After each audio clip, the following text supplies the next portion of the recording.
ತುಂಬ ಟಿಕೆಟ್ ಯಾಕೆ ಸಿಗಲಿಲ್ಲ? ಇದು ಯಕ್ಷ ಪ್ರಶ್ನೆ, ನನಗೆ ಗೊತ್ತಿಲ್ಲ. ದಾವಣಗೆರೆಯಲ್ಲಿ ಒಂದು ಪಾಯಿಂಟ್ ರೀಚ್ ಆಗಿತ್ತು. GB ವಿನಯ್ ಕುಮಾರ್ಗೆ 2024 ಲೋಕಸಭಾ ಚುನಾವಣೆ ಕಾಂಗ್ರೆಸ್ ಟಿಕೆಟ್ ಇವರಿಗೆ ಪಕ್ಕ ಅನ್ನೋದು ಆಗಿತ್ತು. ಯಾಕಂದರೆ ಆ ಒಂದು ಆತ್ಮವಿಶ್ವಾಸ ನನಗೆ ಸಿಕ್ಕಿತ್ತು.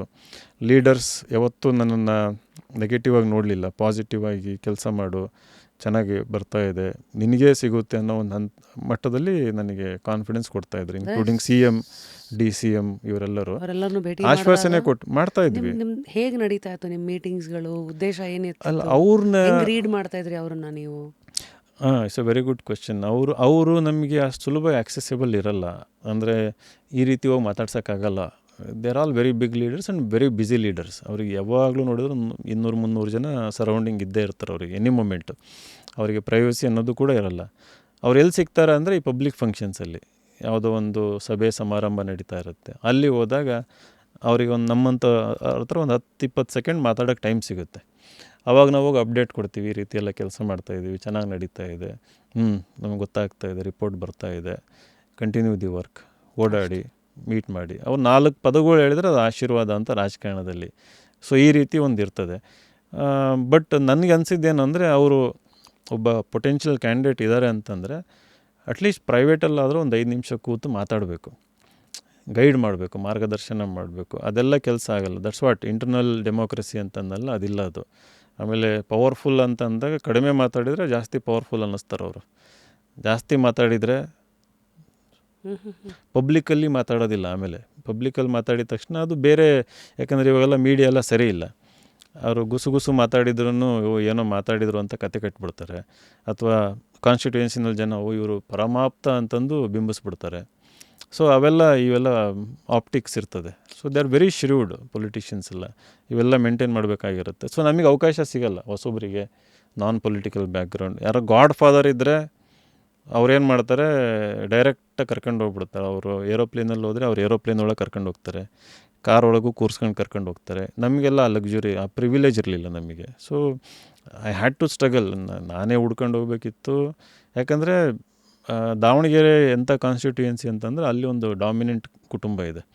ಅವರು ಕಾಂಗ್ರೆಸ್ ಪಕ್ಷದಲ್ಲಿ ಭಾಳ ದೊಡ್ಡ ಡಾಮಿನೆಂಟು. ಸೊ ನಾನು ಕಾಂಗ್ರೆಸ್ಸಿಂದ ಟಿಕೆಟ್ ಕೇಳ್ತಾ ಇದ್ದೀನಿ, ಅವರು ಕಾಂಗ್ರೆಸ್ ಟಿಕೆಟ್ ಆಕಾಂಕ್ಷಿಗಳು. ಒಂದು ವೆರಿ ಪವರ್ಫುಲ್ ಪೊಲಿಟಿಕಲ್ ಫ್ಯಾಮಿಲಿ ದಾವಣಗೆರೆಯಲ್ಲಿ. ಸೊ ನ್ಯಾಚುರಲಿ ಶಾಮನೂರ್ ಕುಟುಂಬ.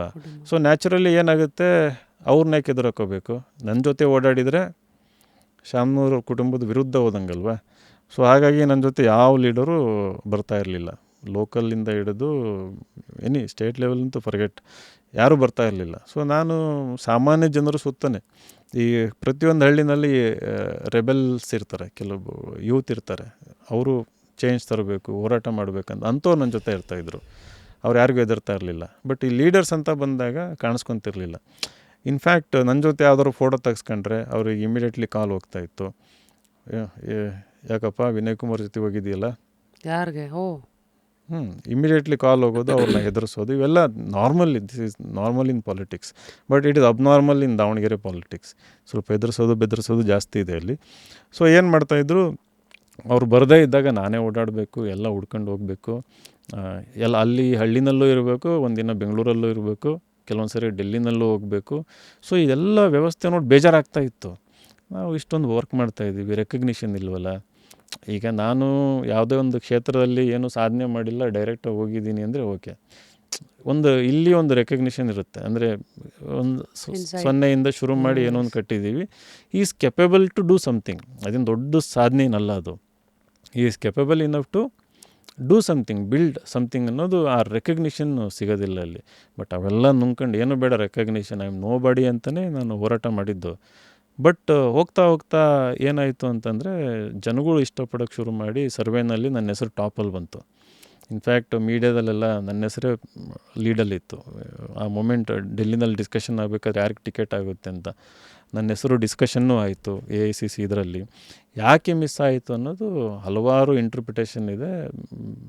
ಅದು ಸತ್ಯ ಅಲ್ಲ, ಗೊತ್ತಿಲ್ಲ ನಂಗೆ, ಸತ್ಯ ಗೊತ್ತಿಲ್ಲ ಏನು ಅಂತ. ಯಾರು ಸಿಕ್ಕಿದ್ರ ಆಮೇಲೆ ಕೇಳೋಕ್ಕೆ? ನಾನು ಅದನ್ನೇ ಹೇಳಿದ್ದು, ನಿಮ್ಗೆ ಯಾರೂ ಸಿಗಲ್ಲ ಕೇಳೋದಕ್ಕೆ, they will block you out. Especially ಈ ಪಕ್ಷದಲ್ಲಿ ಟಿಕೆಟ್ ಮಿಸ್ ಆದಮೇಲೆ ನಿಮ್ನ ಯಾರೂ ಮಾತಾಡ್ಸೋಕೆ ಬರೋದಿಲ್ಲ. And you become tissue paper ಅಂದರೆ ಡಿಸ್ಪೆನ್ಸಿಬಲ್. ನೀವು ಅಂದರೆ ಮತ್ತೆ ನಾವೇ ಹೋಗಬೇಕು, ನಾವೇ ಹೋಗಿ ಬಕೆಟ್ ಹಿಡಿಬೇಕು, ನಾವೇ ಹೋಗಿ ಹಿಂದೆ ಸುತ್ತಬೇಕು, ಅವರಿಗೆ ಅವ್ರ ಈಗೋ ಸ್ಯಾಟಿಸ್ಫೈ ಮಾಡಬೇಕು, ಆಮೇಲೆ ಏನಾದ್ರು ಒಂದು ಆಶ್ವಾಸನೆ ಕೊಡ್ಬೋದೇನೋ ಗೊತ್ತಿಲ್ಲ. ಬಟ್ ನನಗೆ ಅದು ಈ ಒಂದು ಸ್ವಾಭಿಮಾನ ಅನ್ನೋದು ಒಪ್ಪಲಿಲ್ಲ.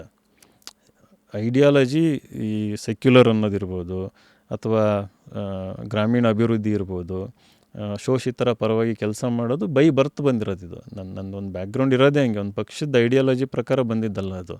ನಾವು ಬೆಳೆದಿದ್ದೆ ಹಂಗೆ. ಅದು ನಾನು ಖುದ್ದಾಗಿರೋ ಐಡಿಯಾಲಜಿ. ನಾವು ಎಲ್ಲೇ ಹೋದರೂ ಹಿಂಗೆ ಇರ್ತೀನಿ. ನಾಳೆ ಇನ್ನೊಂದು ಪಕ್ಷಕ್ಕೆ ಹೋಗ್ಬೋದು, ಇನ್ನೊಂದು ದೇಶಕ್ಕೆ ಹೋಗ್ಬೋದು. ಬೈ ನೇಚರ್ ಈ ರೀತಿ ಇರೋದು, ಒಂದು ಸ್ವಂತಿಕೆ ಅನ್ನೋದು ಯಾವಾಗಲೂ ಇರ್ತದೆ.